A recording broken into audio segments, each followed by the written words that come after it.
L'histoire de la chatte et des souris. Extrait du livre Comment le lièvre eut la lèvre fendue et autres contes tibétains par William Frederick O'Connor. Le temps d'une histoire. Un podcast de contes, nouvelles et autres récits.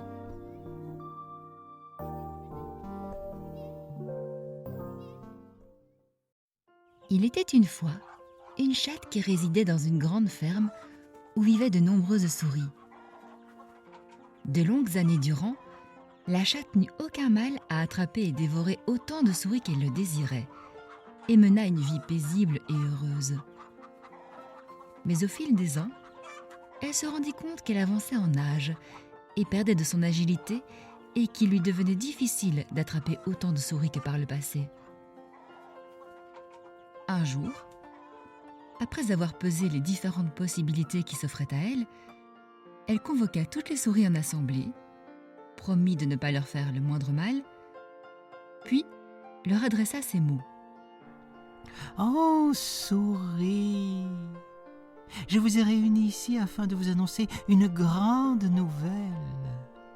Oui, j'ai été nuisible toute ma vie durant, mais à présent je regrette de vous avoir causé tant d'ennuis et de tracas.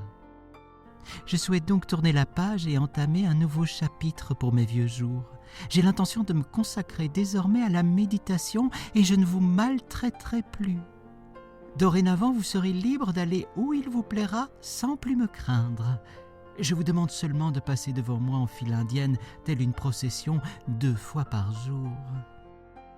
Chacun de vous devra me faire une révérence en guise de reconnaissance de ma bonté. » Les souris furent transportées de joie, imaginant qu'elles allaient enfin être délivrées de tous les malheurs infligés autrefois par leur ancien ennemi. Emplies de gratitude, elles promirent aussitôt de se conformer aux conditions requises et acceptèrent de passer en file indienne 2 fois par jour devant la chatte afin de la saluer.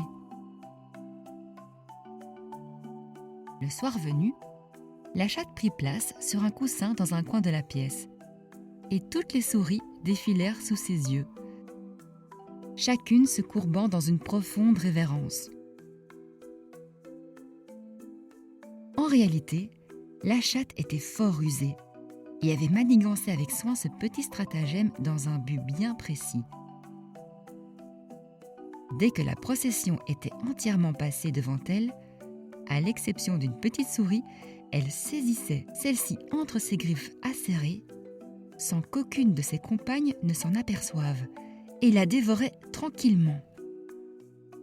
Ainsi donc, 2 fois par jour, elle interceptait la dernière souris du cortège et vécut un moment à son aise sans aucune peine à assurer ses repas, et sans qu'aucune souris ne s'aperçoive de ce qu'il se passait.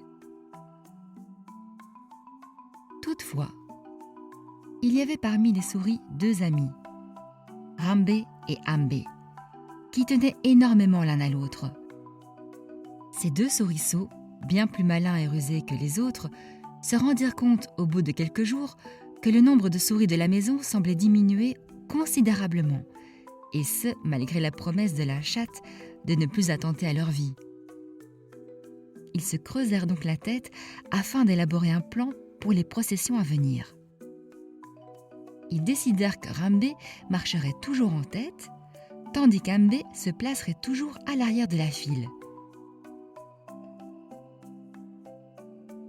Pendant toute la durée de la procession, Rambé devait faire des appels réguliers.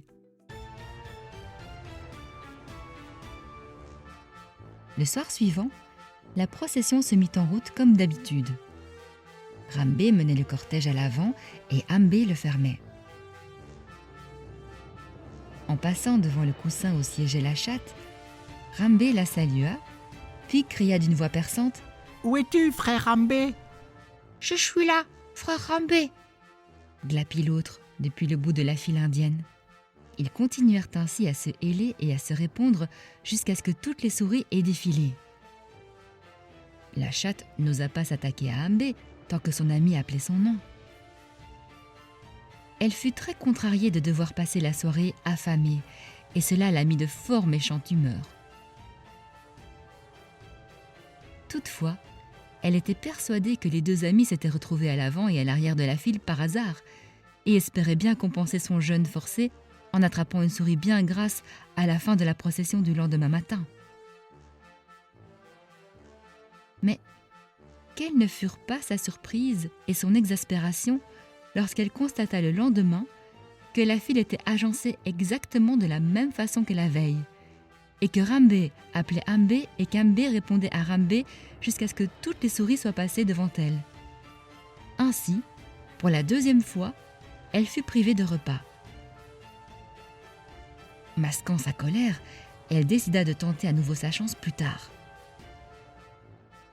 Le soir venu, elle s'installa sur le coussin comme à son habitude et attendit que les souris se présentent devant elle. Dans l'intervalle, Rambé et Ambé avaient prévenu leurs congénères de rester sur leur garde et de se tenir prêtes à fuir dès que la chatte montrerait le moindre signe de colère.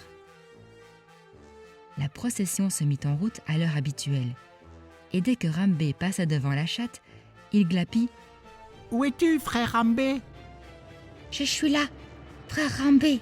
répondit la voix perçante à l'arrière. C'en fut trop pour la chatte. Elle bondit furieusement au milieu des souris qui décampèrent dans tous les sens pour se précipiter dans leur trou. Avant qu'elle ait pu en attraper une seule, la pièce était vide. Plus la moindre proie en vue. Après cela, les souris prirent bien garde de ne plus jamais faire confiance à la chatte perfide, qui ne tarda pas à mourir de faim, seule responsable de son triste sort. Rambé et Ambé, en revanche, vécurent de longues années, honorés et estimés par l'ensemble de la communauté des souris.